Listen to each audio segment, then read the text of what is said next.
I just my I spilled the entire cup of coffee in my lap when the handle literally broke off my cup. My entire cup of coffee went Oh, in my lap oh dear. and Oh, that's across too my throat. bad. So Sorry about that. Well, I I'm don't good. have, I Excuse the apologize. I shirt. don't have a really good biography for you, and I wanted to say a few things about it that I just ask you some questions. But You I do bet. know, everybody knows, I think, Jeff Mangan was the Montana's 12th Commissioner of Political Practices, starting in April of 2017 to 2023. And he served in the legislature from 1999 to 2006, and both as a state representative and as a state senator. And he's on a number of local government boards, commissions, and community-based endeavors. But beyond that, I don't really. Oh, and you graduated from the Montana State University Northern, and have Old State University Center for Alternative Dispute Resolutions. But I don't have much more than that. Where were you born and raised, Jeff? Born and raised in Montana, born in Miles City, basically raised in Helena. Lived in Montana all my life. Moved to lived in Billings for a short period of time from I want to say Oh, 84 to 89. And then was in Great Falls until 2017, and we moved to Craig, right between Helen and Great Falls. So we kind of got the best of both worlds and out here. So, okay. And when you were not being in the legislature or on the Commission of Political Practices, what do you do? What is your occupation? my wife and I started a business 30 some years ago. It started up. We did basically community corrections and family counseling. Now it's just a counseling practice. Um, uh, and out of Great Falls, I just do some consulting, working on things that I'm passionate about, such as campaign finance, election integrity, those type of things. Working, so. I just like to focus on Montana, and that's kind of where my focus has been for the last 20 years. So, Okay, well, I don't want to take up any more of your valuable time, so I'll just turn it over to you and let you go ahead and tell us about this program. And great. How much there's time do so I many have, Tom? different things. Yeah, go ahead. Tom, how much time do you have? Do I have? Well, we try to close at 8:30.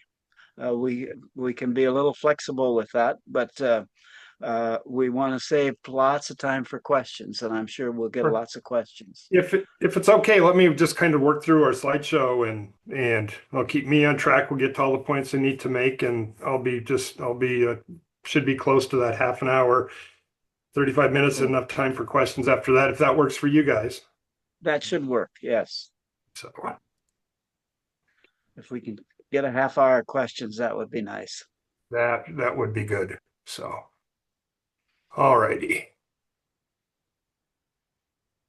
Everybody see my slideshow? Yes. Perfect. I'm going to talk about the Transparent Election Initiative, basically AKA the Montana Plan. Website there, the easiest way to find out information about us is just go to montanaplan.com. And when I do these presentations, it usually takes about an hour and 15 minutes. We talk about Montana's history, what the problem is, what the Montana plan is, and then questions. Normally it takes about an hour and a half. So I'm going to squeeze a lot of information in a short amount of time, but I think you'll understand why we do that. And it kind of answers the question, why are we starting in Montana? This is an effort that's starting in Montana that is already starting to move to other states in the nation, and it's basically a state by state case. And Montana is, in my opinion, is the perfect place to start. So clearly, we all know about the copper collar, the coils of the anaconda, squeezing the life out of Montana. This is all the way back in the early 1900s, and most of us recognize this image and can relate to it. But it's also a good analogy for what corporation and money in politics is doing to states and citizens now. The snakes around us, those coils are tightening, and it's really squeezing the lifeblood out of citizen democracy. And in 1912, the Montanans, when they finally got the ability to put ballot initiatives, attempt to put ballot initiatives on the ballot in 1906, in 1912, they were successful in getting the Corrupt Practices Act on the ballot, along with a number of other initiatives and one referendum.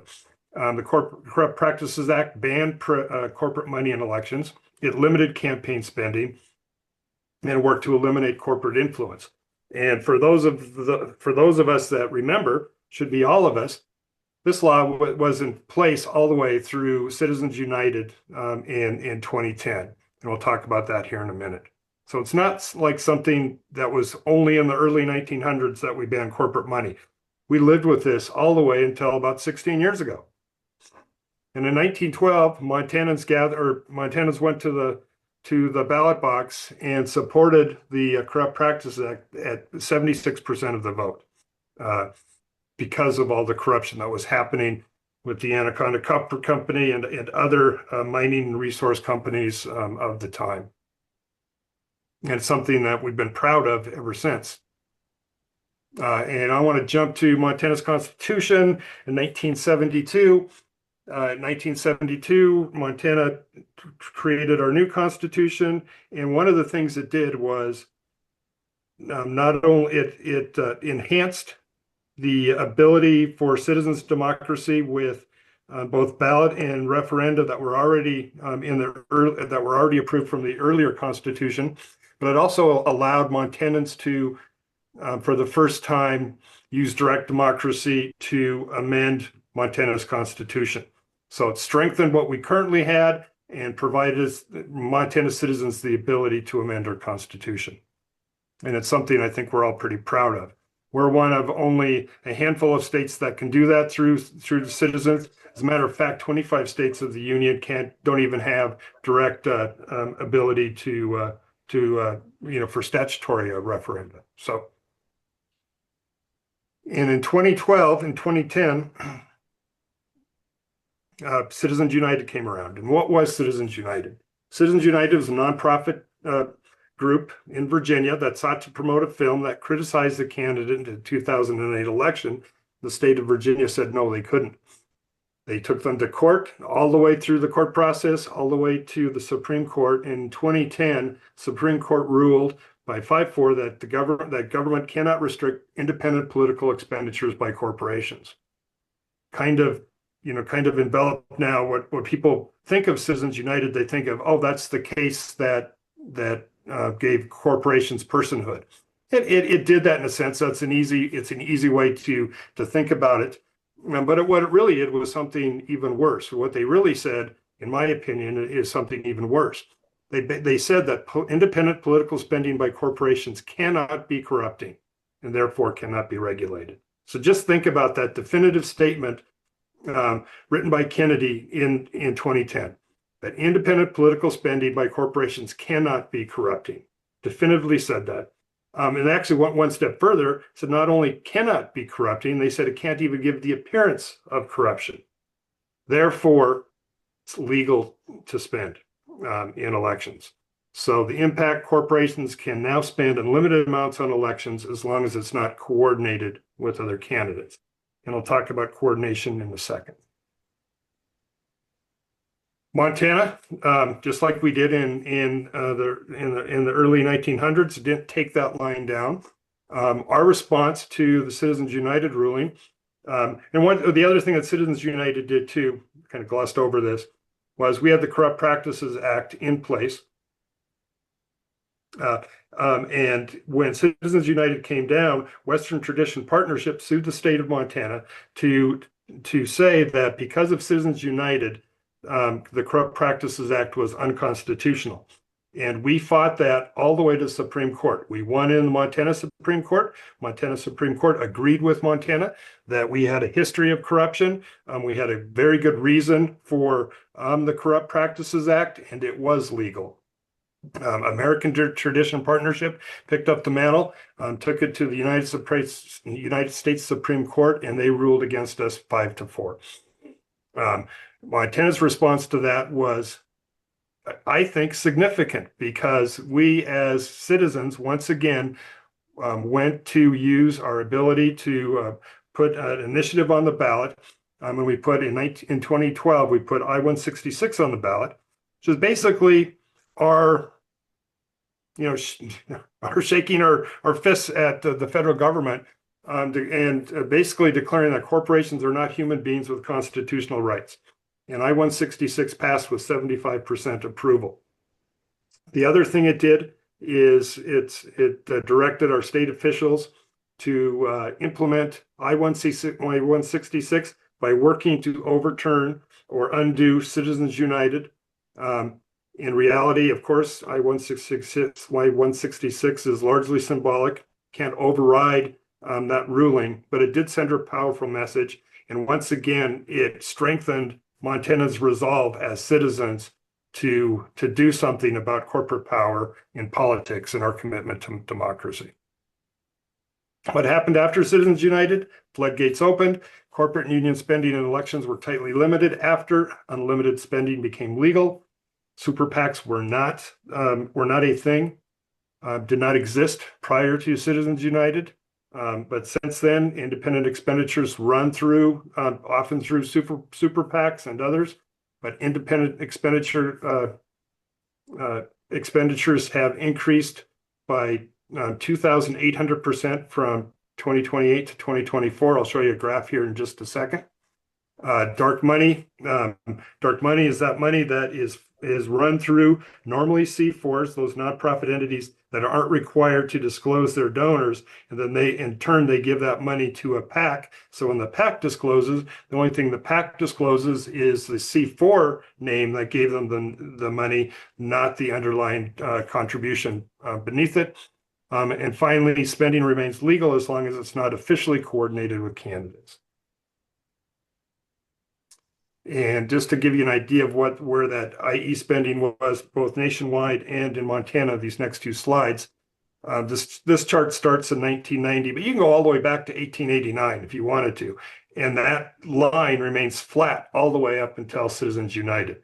So in 2008, the federal election presidential year prior to Citizens United, there was 143 million spent nationwide in independent expenditure spending. In 2024, that number rose to $4.21 billion. It's a 28-fold increase in that spending. And while this looks sharp, even on this graph, it literally is. If you go all the way back to 1889, you could literally put that literally straight up, and it continues to go that way. And that's just in independent expenditure spending, ladies and gentlemen. That doesn't include all the other candidate or political party spending in elections. These numbers are just independent expenditures. In Montana, basically that same chart looking at let's look at the Senate race. It's specified as Senate race in Montana. In 2008, in the Max Baucus race, literally $33,000 spent independent expenditure spending in Montana. In the Senator Tester race of 2024, $180 million in independent expenditure spending alone in that race between the two candidates. That's over a 5,000% increase. It's stark. And again, I'm not going over 100 years here. This is just over 18 years? So it's a short period of time to see that type of increase. I talked a little bit about coordination. Coordination are when PACs that are wanting to spend money actually coordinate with candidates, sit down with them or their committees and say, if you spend here, we'll spend here. This is how we can spend our money. You don't have to worry about spending here. Of course, that is illegal. They cannot do that. If they do, it's a contribution.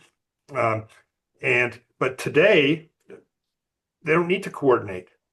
Super PACs or other PACs let you know through social media and others exactly what they're doing and exactly what they want to do.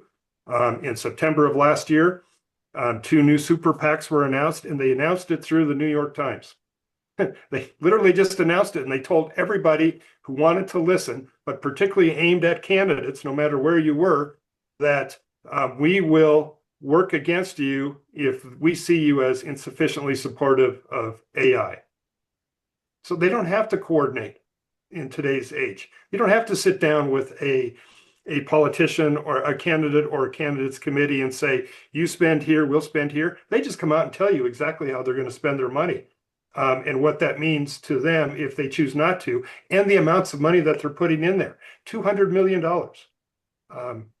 And those numbers are small compared to each and every day. More and more PAC money and money into PACs, our super PACs are announced. So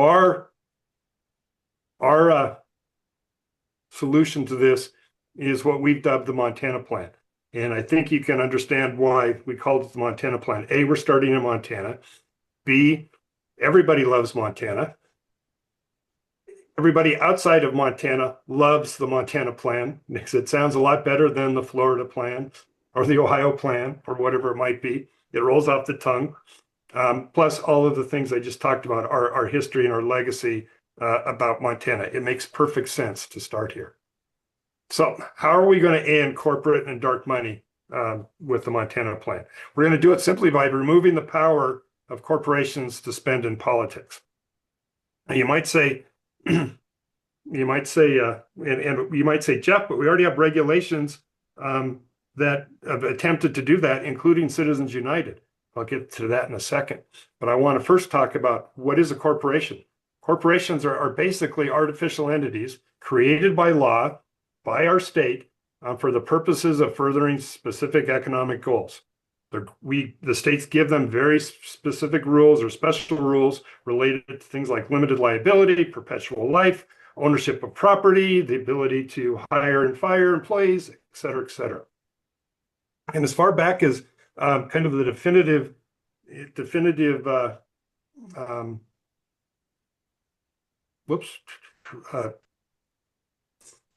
definition, Justice John Marshall, all the way back in 1819, talked about an artificial as an artificial entity. It's invisible, intangible, exists only in contemplation of law, and being a mere creature of law, it possesses only those properties of which the creator confers upon it. So corporations are artificial entities. They only exist through legal recognition and have no natural rights like you and I do. They have limited powers. They only have the powers granted by the state. Corporations are not federally governed. They're governed by each state. And finally, states can determine which powers corporations have, and they can modify them. We just haven't done it in over 150 years. Why? Let's go back a little bit more in history. When corporations were first chartered in our early states, the states gave them very specific charters and had very specific limits on what they could do. You could only be a railroad, and you could only be a railroad for 10 years. And you could only own property within certain miles of a municipality or something like that. Very specific limits in their charters. And as states began to grow, and more and more states, they began to compete for businesses to incorporate in their state. And states began adopting general incorporation laws with all general powers. So started kind of in New Jersey. Once New Jersey did it, every state basically adopted that same general incorporation, all general powers authority. So in the modern era, in all 50 states, corporations are granted broad powers, but our state and every state in the union has retained the authority to limit them. So today, states can exercise our retained power to redefine corporate abilities. So we can redefine corporate powers. Again, we just haven't done it in 150 years. So every state's corporation and constitution has 3 provisions that gives us the tools necessary to keep corporations out of elections, or artificial entities, I should say. That's the easiest way to think about it. We can alter or revoke our corporation law at any time for any reason. It applies not only to new corporations, but to existing corporations. And the kicker and what makes this work is it applies to out-of-state corporations wanting to do business in our state as well. Every corporation that wants to do business in the state of Montana must file as a foreign corporation or a corporation outside the state. And when they do that, they agree to follow the laws of the state of Montana. The Supreme Court has said that these provisions mean that every corporation in every state exists subject to the understanding that at any time the state has the power to rewrite its charter by rewriting the law that underlies it. And that, ladies and gentlemen, is what the Montana Plan is. So let's talk about rights, because everyone focuses, well, they have freedom of speech, and that's where everyone wants to focus on, particularly our opponents. Let's just talk about you and I. Humans, you and I were born with inherent powers and rights. The states, corporations are only granted or only have the powers granted by law. And the state can define and limit those corporate powers, and rights only attach to the powers that they have. So think about it this way. You and I are natural beings. We only have the powers granted by our creator, whoever you may think that is, or however you think of that. But if I told you or asked Tom to go up on top of the Sheridan in Billings, I said, you have the power to fly, Tom. Flap your wings and fly. Can you fly? And I think Tom would probably tell me, no, he can't fly. I said, well, I give you the power. I give you the right to fly. You have the right to fly. Tom, knowing that you have the right to fly, are you going to go on the top of the Sheridan and jump off and flap your wings and prove me right? I don't think so. So you may have the right to do something, but if you don't have the underlying power to do it, you can't. It's perfect. It's the same thing with the Montana Plan. What we're doing is we're removing that ability to spend in politics. Without the power, the right does not attach. And that's kind of the beauty of it. So when I went back to that question right when I started this is, well, we already have all these regulations that say on campaign finance, including Citizens United, et cetera. I'm going to tell you that what we are not regulating the current power that is the state has. We are removing the power of corporations to spend in politics in the first place. So everything we've already done through our legislation, including in Montana and federally, and what the Supreme Court has said, is we are regulating a power the state had already given those corporations through the general power of those charters. So we're going back to the foundation. We're removing the power of corporations to spend in politics. When that power is no longer in place, the right attached to it no longer exists, making Citizens United irrelevant or moot. So we're not overturning Citizens United. If Montana passes this, what we're doing is Citizens United doesn't apply in Montana. It might apply to those other states that haven't done this yet, but it doesn't apply in Montana. It's irrelevant here. So corporations have all of these other powers. They'll continue to have the limited liability, ownership of property, all those other general powers with the exception of one, political spending. So currently, who can spend in Montana politics today? Corporations can spend, individuals can spend. Following the Montana Plan, the only folks that will be able to spend in our politics are individuals. It really is that simple. So what we've done since we've been going across Montana asking folks to talk about politics, talk about campaign finance. I ask folks every time I see them one simple question, and I encourage everybody to do the same. And that question is, do you believe there's too much money in politics?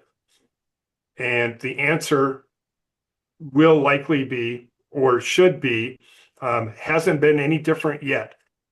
Yes, there's too much money in politics. We may disagree on what the solution is, but I think to a person, everyone will tell you that yes, there's too much money in politics. And as soon as you ask that question and they agree, you have that agreement. Doesn't matter what side of the aisle they're on, where their thinking is on certain things. It can start that conversation of how we can fix it, what the solution is. We think it's the Montana Plan, talk about the Montana Plan, et cetera. We're coordinating locally across the state of Montana. This has been a grassroots bottom-up campaign.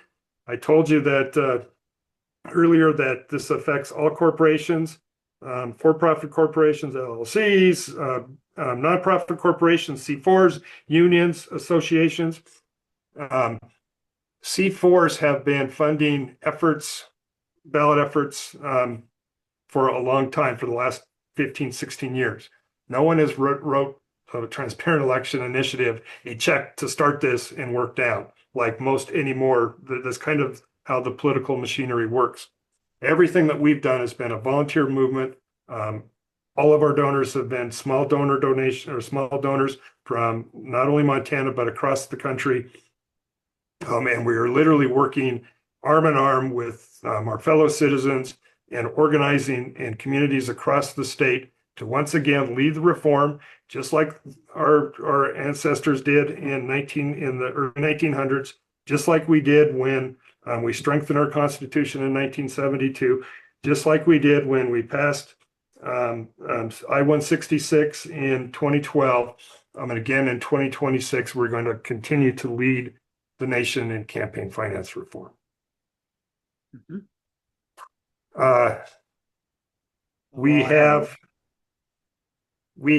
I'm almost done, and then I'd love to answer your questions. So we had initially filed our constitutional initiative back in August, went through that entire process, and it was found legally insufficient by both the AG and the attorney and the Montana Supreme Court. We expected it from the AG. We were shocked by the ruling of the Montana Supreme Court. They looked at that single vote very, very narrowly. I think more narrowly than anybody's ever looked at that type of issue anywhere in the country. At least that's what I've been told. I'm not an attorney. But we turned right around, took what the court said in their ruling, refiled the constitutional initiative. We also filed a statutory initiative. They're both making their way through the process now. So while we fully expected to be gathering signatures for this effort today, we cannot until it's certified for collecting signatures. But we're not sitting on our hands. While we can't collect signatures, we can encourage folks to learn about the Montana plan. Go to our website. We set up a second website, thesign.mttei.org, to tell us that you intend to sign, so we can reach out to you as the minute the ink is dried on the initiative, so you can come in and sign. Because I think we're only going to have a very short window, anywhere from April to June, anywhere from 12 weeks to 2 weeks to get this done. So we have a very large lift in front of us. But our goal is to encourage as many people to let us know beforehand, so we can easily reach out to them to get them to us, so they can sign the initiative when it's ready. That's where it's at. We expect the AG to rule next week. Our calendar, based on statutory deadlines, has that on or about March 6th. So we should know from at least what his decision is on both of our initiatives by that date. And then we will make our decision on what the next step is following his ruling. And that's it. I'm done. I'll stop sharing and answer questions. Okay, a simple question to start out with, Jeff. Is this a constitutional amendment or a legislative statute? We filed both. The second time we filed both. We filed both a constitutional initiative and a statutory initiative. We did that for a simple reason. I can count. I know what the calendar says. I knew that depending on what the AG says and where we might be, that we may have to make a decision on what's the best strategy to get this on the ballot for 2026.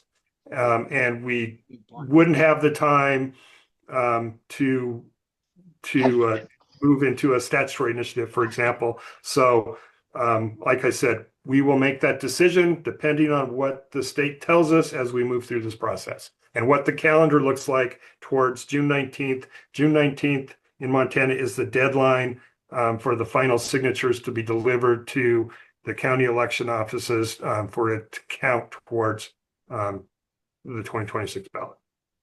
I have two and maybe three real serious questions about that whole program. First of all, how are you going to deal with the non-corporation, the LLCs, or all the other things that they're going to be jumping in just as soon as you get the corporations taken care of? How do you deal with that?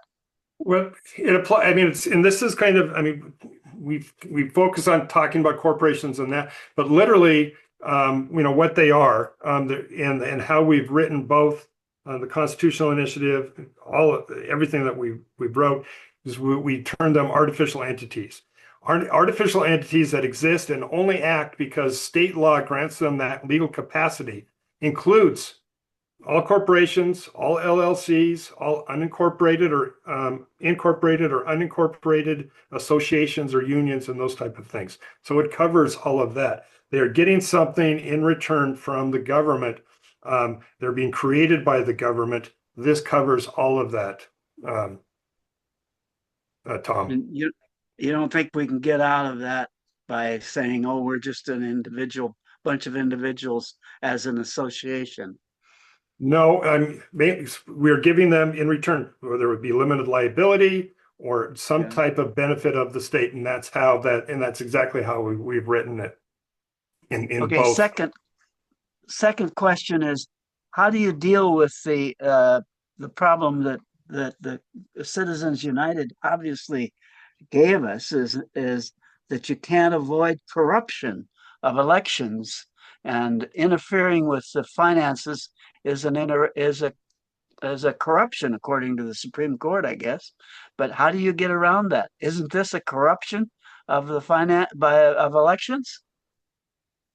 No, we think it's just the opposite. What they said is it cannot be corrupting, and what we've clearly seen. I mean, at least in my opinion, I think probably most of you, or even most folks on both, we've clearly seen that money is corrupting in elections. That this money, like when Kennedy wrote that it cannot be corrupting, it certainly can, and we've seen it day in and day out since the ruling in 2010, all the way up to everything that's happening in today's, whether it's through crypto or whether it's through backroom deals or whether the money involved is so obscene and so much that it has to be removed in order for it to not be corrupting. I mean, it's almost the antithesis of that question, Tom, to me, in my mind. Well, yeah, but you got to convince this Supreme Court of ours right now is not terribly encouraging on those aspects. No, what we have to convince them is that it is corrupting, and I think we can. Well, you think? And actually, we don't even have what we have to convince them of, and I don't think it's going to be that hard. I should say, if this was a First Amendment case, that might be different, but this won't be a First Amendment case. This will be a 10th Amendment corporation law case. If they truly looked at it, what it is. They have given, just like any other power, we've talked a lot about powers. Interestingly, since this last Trump administration, we've had a lot of discussions about powers. How does the states, let's just take AI, for example. States now can regulate AI through their own state laws.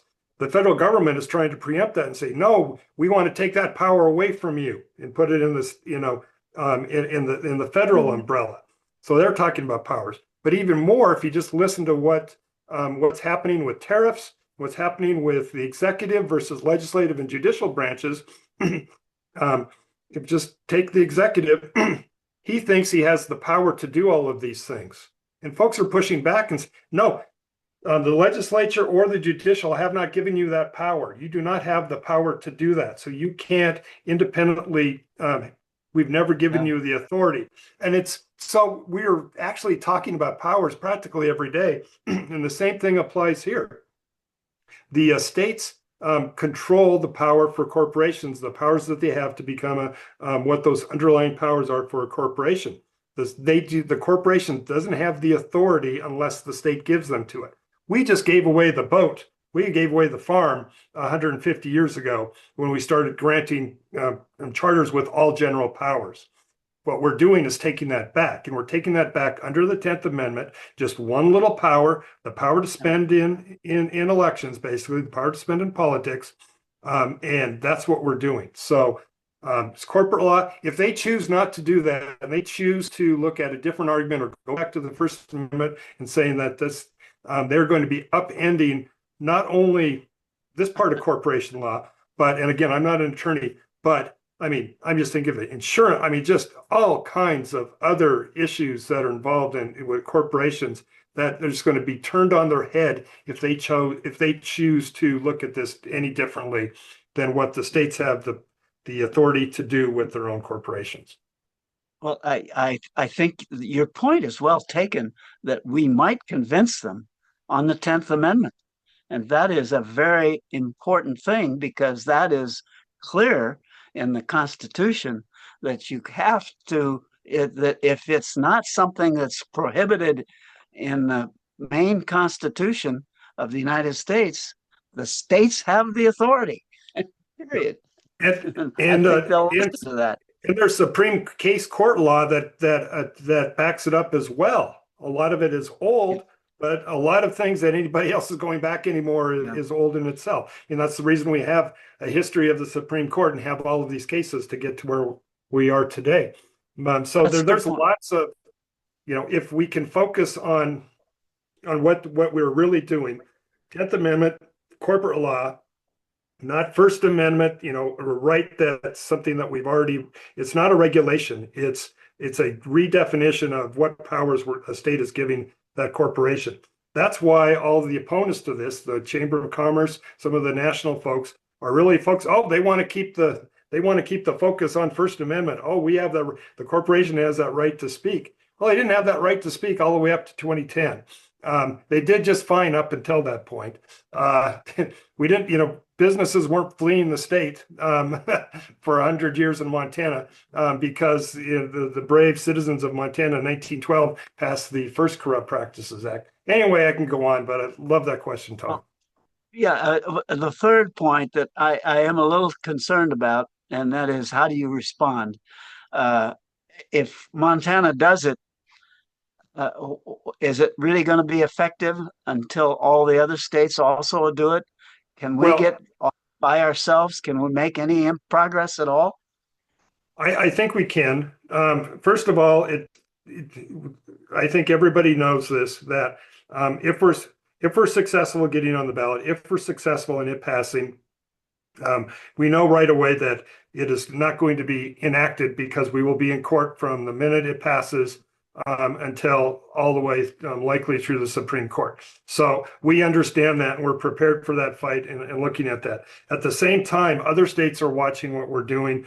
Their bills, like I said, you could do this either through constitutional initiative, statutory initiative, or legislation. There are bills being introduced in several other states as we speak. So we may not be the first, although I think we will be because I think it's stronger through, it'll be stronger through the initiative process. But I think we'll have lots of advocates. Plus, we're going to have every citizen on our side, which I think is even more, at least to get us there. But you're absolutely right, Tom. It is an uphill battle.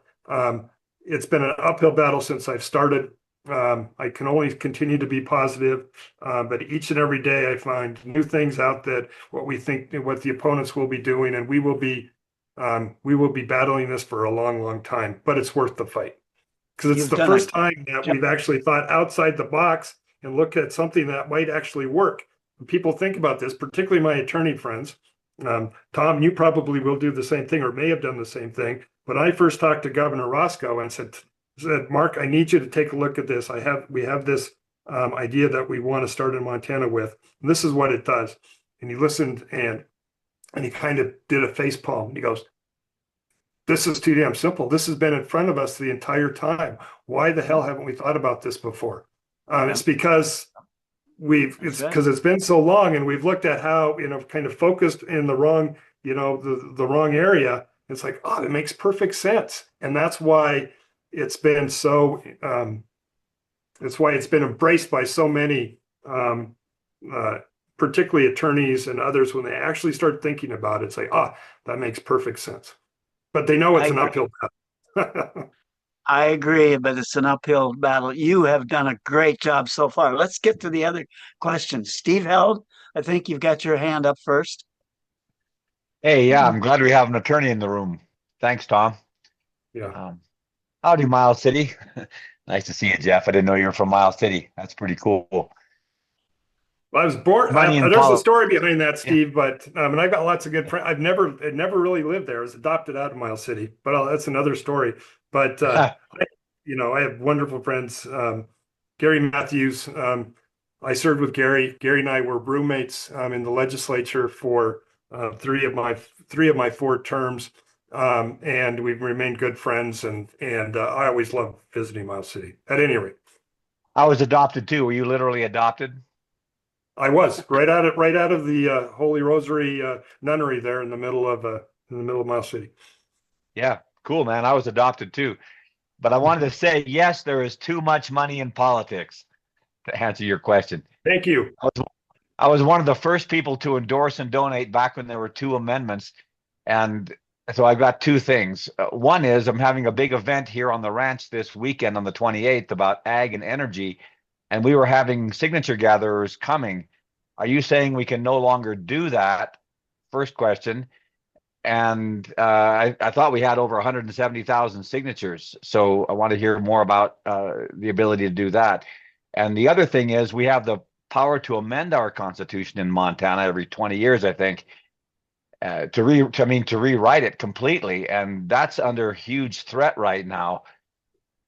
How do you see that in context with doing amendments right now? Is this whole thing going to get overthrown because so many people are upset with what's going on and they're gaining momentum to rewrite the entire Constitution? Do you have any concerns that our push here to make amendments will give energy to that, or how do you see all that in context? No, I mean the simple question in my is no to that last point, Steve. 2 separate issues. Um, I'm more concerned. I'm more concerned that if the legislature and others continue to weaken the ability for citizens to um, amend, to utilize direct democracy or citizen democracy as written in that 72 Constitution. That's the biggest issue in front of us. I don't think there's going to be I don't think there would be a successful effort to get that done. I think we can do that through or control that through the legislature and through what our current processes. We just have people that don't understand how the process actually works. And I think they have bigger ideas on what pulling together a constitutional convention would actually mean to a state. But that's just my personal opinion. I don't want to get sidetracked. Our initiative we don't have a certified initiative for ballot signature yet. So there shouldn't be anybody collecting signatures on our behalf because we have nothing to sign. That's kind of the unfortunate part of us losing that first round, why we quickly refiled right after the decision, so we would at least have some time to get an issue on the ballot, and we're still hopeful that can happen. So you won't be collecting signatures for our effort this weekend, but folks can go to our website and tell us that they will sign when it's ready, and that'll allow us to reach directly to them and tell them we're going to be in Miles City at this place on these dates for this time. Meet us there. Boom, boom, boom. But we do not have a signature or a initiative ready for signature at this point because it has not been certified by the state of Montana. Okay. Other questions, Carol? Carol Mick? Yeah, follow up on that. You mentioned something about what we can do, like maybe do FYI, get together, look at the plan, kind of tear it apart, in discussion, see where we're going to have possibilities where we're going to have to be more concerned about, and others. And I think is that something what we can do in the meantime? I mean, I think in the mean, or what we're telling all of our folks that are supporting the Montana plan, and where we're going, is just to continue to talk to your friends, neighbors, and family about the Montana plan, share it on social media, visit our website and share the information that we have there. Get on Facebook groups that are talking about money and politics, and just say, oh, there's a great thing going around. It's called the Montana plan. It is amazing how, whether you're Democrat or Republican, how this issue resonates with everybody. So they love talking about it, and they love the idea that there's something that we can do. I was thinking for what Steve's problem is that maybe he can get everybody kind of on the front page, and they all become little cells. So when they go back into their community, they can start some more deliberation and stuff on the issues. Yeah, Steve, what I could do is I can send one of the things that we're doing, we do community events. We've been doing a number of community events across the state, have for the last several months. And now we're starting to screen the documentary Dark Money from 2018 as part of that conversation, as well. And what we've been successful at is we started handing out our QR code where folks just go to that sign and that intent page. And Steve, what I can do, if there's a printer, if I can get to a printer and email them today, have them have something ready for you, you can pick it up and then you can just hand out our information, and they'll have that right in their fingertips to be able to go home, go to the computer and sign up for it. Great. We've got a table with lit, so I'll do that. Thanks. Send that to me, Jeff. Send me an email, and I will get that done today. I'm putting my. Okay, I'll put it on the chat. Let's go one further. Can you send a copy Tom? to us? Can you send a copy of that to us, and Pam can get it out in our next notice? Is that something that would work for? Yeah, you bet. I will send that. You've got my email address. Yeah, send it to me. I'll get it. Yeah. And that, incidentally, that program, that notice goes out to, what is it? Something like 1,000 people. So yeah, that's well worthwhile, I think. Go ahead. Full coverage. Yeah. Okay. Can we go on to the next one? No, I've got one more thing. All right. Go ahead, quick. I went Carol. and saw your QR code on your presentation and got in there, and I registered. So I should be online with you guys. But what I want to know is when it's ready to become activated, or where we're going to be doing something. Let me know, because I've done, campaigning. I've been doing census. So I'm really kind of aware of the community in Yellowstone County. And I kind of know. Well, we will get you.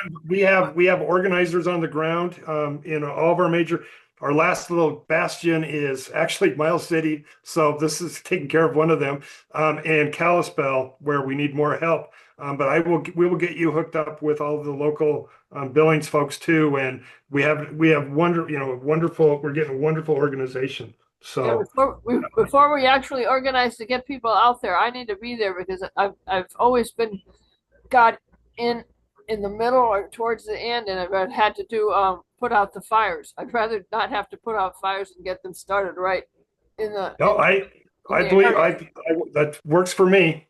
Okay. No problem. Thank you, Jeff. I'll see you. Thank you for the Lee Nixon. Lee. Yes. Thank you, Jeff. If this came into being, who can give? And can we still do national gathering of people like our Democrats going in various states, gathering money for certain candidates? Can family corporations give? Any corporation or any artificial entity won't be able to give, but individuals can. And so, I mean, I'm glad you brought this up. So How what we're much? not doing, or we're not getting rid of, even though we kind of rail against them with PACs, and there are some good PACs and bad PACs, but we kind of rail against PACs a lot. The Political Action Committee is not going away. So in Montana or anywhere else, basically 2 individuals or more can create a PAC. And once you have a PAC, no matter what kind of PAC you are, in Montana, under the Montana plan, you'll be able to raise money, but you'll only be able to raise money from individuals. So only individuals can contribute to your PAC. So corporations, you couldn't be able to get a C4 check or corporation to write it, or a super PAC wouldn't be able to spend money in Montana, et cetera, because only individuals would be able to give. Now, that means it doesn't. I get this question a lot too. Well, what about billionaires? Well, billionaires like to remain anonymous when they give money. So that's why they go through C4s and such. So this doesn't restrict, someone from putting a lot of money into a PAC. But what it does do is, because of Montana's strong campaign finance and disclosure transparency laws, Montanans will know every person that's giving to a PAC. And once they know that, they have more information to make an informed decision on who's buying that influence and who's actually underwriting those type of things, if they choose to give money at all through a PAC. So long way of saying that only individuals, all be disclosed. Montanans will know who's spending in their politics. Okay, Kathy Robbins. Lower your hand. All right. Well, thanks for being here, Jeff. Of course. So you say that this Montana plan will affect lots of organizations, not just corporations, but it'll also affect unions, LLCs, and, I don't All my know. good friends are yelling at me. Yeah. Okay. So what I'm wondering, how does this, or how do you see this affecting, like, the ability to get information out when someone is an expert? So, No, suppose you're a scientist, you're in the National Science Foundation, you've been doing studies on clean water, and you don't want extra cyanide to go in water. great question. And this is what I tell my friends that are, good C4s and bad C4s. This is what I tell my friends. C4s are social welfare, or developed as social welfare organizations. Guess what C4s get to do after the Montana plan? They get to be good social welfare organizations and do all the things that they said that they were going to do when they started. They're going to educate. They're going to talk about issues. They're going to talk about and work on whatever's important to them. What they won't be able to do under the Montana plan is write a check from their corporate checkbook to support or oppose a candidate or a ballot issue. Simple as that.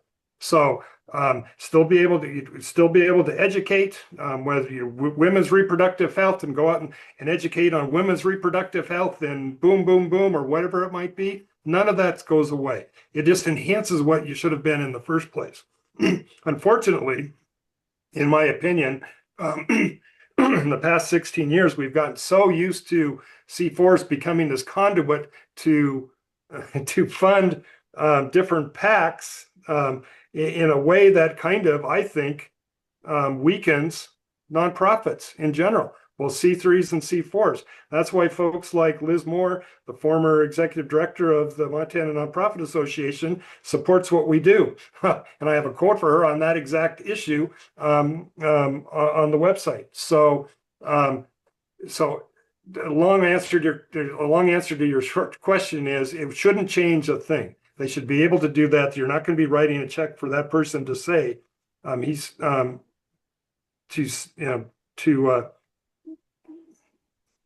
as long as you're not writing a check to support or oppose a candidate or a ballot issue, you'll be safe. You'll be fine. So I'm thinking, here's as a follow-up. In Billings, we built a library 12 years ago. The Library Foundation raised money for that library, did a lot of on-the-ground footwork to get people to vote for it. How does that change that kind of thing? Because the library is a community thing. Yep. People had to vote a mill levy in to have it, and yet this 501c3, I don't know what, the Yeah, foundation. But they anyway, they ended up, I'm pretty sure, likely organizing a PAC to support the Billings Library, whatever it might be, just like they should. All of that is going to stay the same. The only difference is that PAC is going to only be able to accept contributions from individuals. I see. So, Oh, so every one of those folks will still be able to do all of that same work, but the only way that they'll be able to spend the money is through donations or contributions from individuals. So they won't be able to go out and get someone to write a check from a C4 into that organization. They're going to have to do it the way we did it, literally, before Citizens United. So the foundation won't be able to give any money to that library program. Is that yeah, correct? most foundations don't or can't give directly to. I'm not a foundation expert or anything like that. Already, they have they have really tight regulations and other things to work on. Where getting involved in a ballot issue or is generally off limits too. But I don't know what that specific situation. I don't want to comment on that. But I'm almost positive every one of those efforts have a PAC that is set up in order to raise money to support or oppose a ballot issue like that in those municipalities. And that won't change. They'll still be able to do that. The only thing that will change is a business or corporation won't be able to write a check directly to that. It'll have to come from individuals. So, and the foundation won't be able to tap its endowment to give to that either, could they? yeah, well, they can use. I'm sure they can use their endowments to support that in that library in other ways that isn't an election as oh, well. okay. Okay, okay. Let's go on. Laura Miranda Brown. Hi, good morning. Thanks so much for doing this. I really appreciated the presentation. It was really helpful. One of the things that sort of strikes me in sitting in this room is that there are a ton of questions, and that there are lots and lots of scenarios that everyone has running in the back of the mind of how is this going to impact this? How is this going to impact my community? How is this going to impact this particular situation? From a communication standpoint, what do you have in place or what have you thought about doing to sort of not combat, but like attack and manage these questions, right? You're going to be fielding questions all over the state. Do you have a strategy in place to sort of manage these frequently asked questions or set up a scenario where people will understand how this plays out? Yeah, we have a lot of that on our website already. We have a couple of different websites. We just turned our main website into more of a national website, has all of our FAQs on it. The Montana specific, which was our old website, still has a lot of that information on it as well. We're talking to folks each and every day. It really isn't as difficult. It's only difficult when getting the attorneys in the room because they want to focus on the First Amendment. When it comes down to just talking about keeping money out of politics, we know it when it's kind of, you know it when you see it. So I appreciate that, but I do think that there are definitely places where you can find a good reason for a company like an LLC to be donating to a particular thing that impacts their community. And it's not nefarious and it's not absolutely spirited, right? Like I think that the devil's in the details on this kind of thing. And I right. caution. And unfortunately that's simple. They won't be able to do that. Is what we're seeing overall worth the ability for that company or that issue when there's other ways to raise that money to get the same thing done. But absolutely. But the answer is simple. There won't be a carve out for that. This is, the reason this works and the reason it won't be litigated on those grounds because it treats everybody the same. It literally treats, doesn't matter if you're a good C4 or a bad C4, a good business, a bad business, a C4 only created to attack judges, only a C4 to support judges, all of this money flowing in there. And some of the folks where they've always done the right thing, where a nice little carve out would be great. But as soon as you give that carve out, that loophole, the whole thing falls apart because you're treating somebody else differently. Well, I So, certainly appreciate that. I just am from, I'm putting on my communications hat. oh, I know. How do you effectively communicate this in as quickly, as quick and as concise a method as possible, because we're competing for eyeballs, right? This is going to be competing with eyeballs during election season. It's going to be competing with eyeballs in a lot of different places. And how do you get people to quickly understand this and direct them to bite-sized information? That was really the genesis. It's right to the website, and it really is.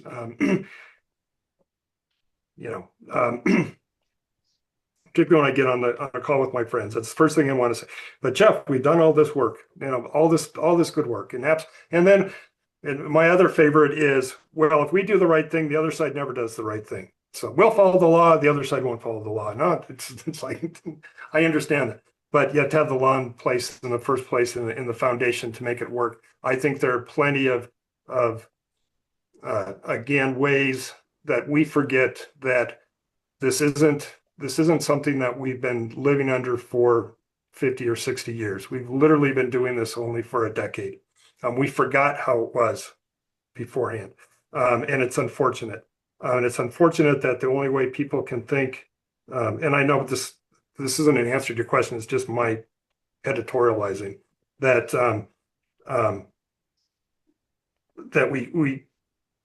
that it's not possible to go back and do things the way that they used to be because of the complex that's been created because of it. So, that's the hardest part for me to answer and for me to, try to convince people that I understand absolutely. I mean, there's so many examples, things that I support greatly, that because of the money in politics, it's in people on efforts that I supported in the last election. An organization was flying people in to drop literature across the state of Montana, literally flying people in, paying for their flights, paying for their time on the ground to drop literature up and down a street that the Montana citizen would look at and say, oh, my neighbor gave me this, or a friend in Billings gave me, when in fact that person was from Florida or Connecticut or California or whatever, and was flown here just to drop that piece of literature on your and it was a wonderful organization. That's how they've got used to doing business. That's the unfortunate part. Mm-hmm. Well, I think we're running a little over time. I think this has been a really interesting program. You've done a really great job of explaining it. I think it's a great idea. I'm very impressed. I think you have great opportunities to do something really worthwhile, and it all is under the name of the Montana Plan. That was one of your best moves, is to do it adopt that name. I think that is a great idea, and I am really supportive. I really am pleased that you've been able to give us an explanation of some of these things. I think there are some loose ends that are going to be and difficult. I don't want to leave on somewhat of a negative note, so I don't want that to be. If Laura, I'd love to get together with Laura and talk about, she may have some ideas that we can incorporate in how to get this done, so please, Laura, please reach out to me. I'd love to chat with you. I'll send you an email. All right. Thank you. Okay. So thank you so much, Jeff. You've been very good. Thanks, everyone. Appreciate the opportunity. Steve, I'll be in touch. Sounds good. Thank you so much. Thank you very much. Thank you. Thanks, everybody.